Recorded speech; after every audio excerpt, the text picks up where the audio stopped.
Zašto kažu pazi što ti kažem? Mislim, to samo znači slušaj što ti kažem. Zašto ne kažu slušaj što ti kažem?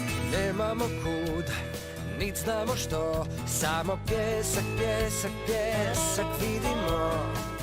Ej, pogledaj kako je veliko sunce kroz ovo povećalo. Au, au, au, au, au. Ne, ozbiljno, ogromno je, trebaš vidjeti. Sprženi smo, malo i kuhani, sada imamo ten kao kauboji.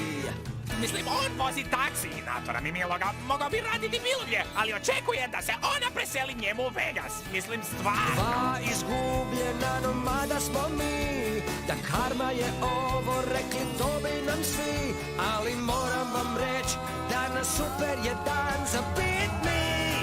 Bio sam siguran da će mi nanovo izrasti ruka, ali nikad nije. Vidiš? Čisti Titanic. To je činjenica. Sjajan je dan za auto ne imati, samo beskreno hodat, pitat gdje smo to mi. Ti baš i ne komuniciraš, znaš to? Ti ne dijeliš. Ne znam ništa o tvom osobnom životu. Jako si zatvoren. Zatvoren, to si ti. Nit karta, nit kompas, niti poznatan put, ne moš pričat puno, zrak je jako suh.